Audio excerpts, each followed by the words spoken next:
Para sa inyo mga kapuso na wala namang gagawin bukas dahil nga po holiday, bakit hindi nyo pupuntahan ang Noel Bazaar sa Pasay?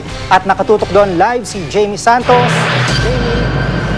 Jiggy, meron ngang mga ika-nga unique finds dito sa Noel Bazaar na patok pang regalo for all ages. May herbal scented pillow na nakakatulong daw magpagaling ng iba't ibang sakit. 350 hanggang 800 pesos ang presyo nito, depende sa laki. Dual purpose na po siya, hot and cold compress na po siya. Pwede po siya sa dysmenorrhea, muscle pain natin, arthritis, rheuma. May scent po siya, lavender scent for relaxing po. Kung masasakit naman ang mga talampakan sa halagang 250 hanggang 500 pesos, may mga tsinelas na pwedeng pang reflex. Kung mahilig namang magluto ang ririgaluhan at di problema ang budget, ang 69,000 pesos na kala na ito, nakakaluto ng pagkain at nakakainit ng tubig ng walang apoy. Ligtas daw itong gamitin dahil kahit papel hindi masusunog kung ididikit sa kalan. Kahit po siya, sabihin natin expensive siya ma'am, pero yung binibili natin yung safety po ng family natin. Ma'am, tipid po siya sa kuryente kasi ano siya ma'am, 30% lang yung electricity nito, 70% yung magnet. Kung gusto nyo namang laging bitbit ng litrato ng inyong mga mahal sa buhay, perfect ang personalized bag na ito. Jiggy, pwede pang humabol ang ating mga kapuso hanggang alas 10 pa ng gabi ang bazaar at bukas alas 11 hanggang alas 10 at ang part 2 naman sa December 18 to 23. Jiggy?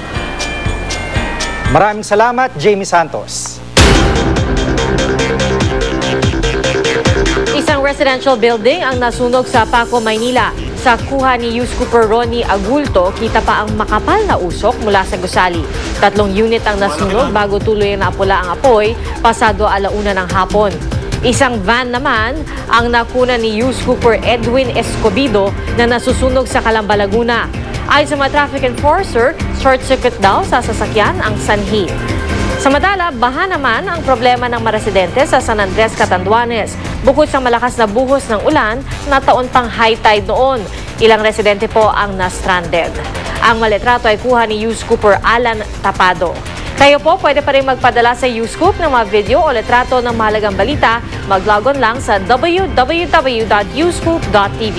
Para naman magpadala ng text o MMS, i-text ng scoop, space, message, space ang inyong pangalan at address at ipadala sa 4627.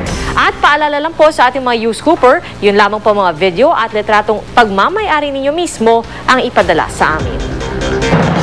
Nakakaranas po ng pagbaha ang Naga sa Camarines Sur. Wala nang tigil ang ulan doon mula pa nung Biyernes. Napilitan ng lumikas sa mga pamilyang nalubog na mga tahanan. Ayon sa mga opisyal ng lungsod, nagpalala sa sitwasyon ng mga baradong drainage. Wala namang namumuong sama ng panahon. Pero paliwanag ng Pag-asa, ang northeastern monsoon kasabay ng tail end ng cold front ang dahilan ng malakas na buhos ng ulan sa riyon. Isang pamilya galing Argentina ang umiikot sa buong mundo gamit lamang ang kanilang vintage na sasakyan o kotse. Kasama sa mga nabisita na nila ang ating bansa. Nakatuto si Cesar Apolinario. Ito ang pamilya Zap ng Argentina, panauhing pandangal ng isa sa pinakamalaking car show sa Pilipinas.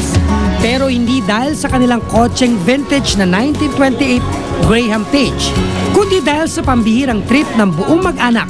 Gamit nila ang sasakyang ito sa paglibot sa buong mundo. I met her when she was 8, and by the time she was 14, we started to be boyfriend and girlfriend and always dreaming together to go around the world. Tinawid na mag-asawang Herman at Candelaria Zap ang kontinente ng Amerika mula Argentina papuntang Alaska. Nagawa pa nilang mag-ala Titanic sa pagtawid sa Amazon River gamit ang bangka. Taong 2000 nila sinimulan ang kanilang paglalakbay. Almost 11 years on the road and 4 kids were born in different countries. Sa kanilang pag-ikot na rin iniluwal ang 4 nilang mga anak. Ang panganay na si Pampa ipinanganak sa Amerika. Matapos marating ng pamilyang Zap ang Alaska, umuwi sila sa Argentina kung saan naman iniluwal si Pewe.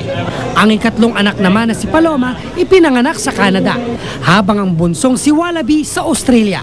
Dahil parami na sila ng parami, dinagdagan na nila ng second floor ang sasakyan. Running out of money, having the kids on the journey.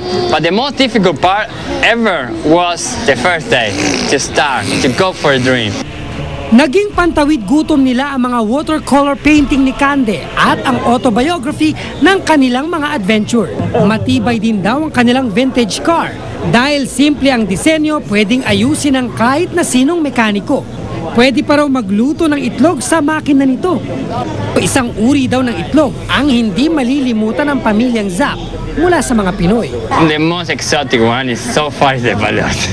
We ate a live ant, we ate crocodile, monkeys, piranhas, but so far, balut is the winner. Matapos ang Pilipinas, Malaysia naman daw ang susunod nilang destinasyon. Cesar Apolinario, Nakatutok, 24 oras. Abangan! Concert ni Ellie Buendia, dinaluhan ng kanyang mga malalapit na kaibigan. Mahigit 30 grupo ng mga estudyante sa Mindanao nagtagisan sa pangangaroling. Tutok lang dito sa 24 oras.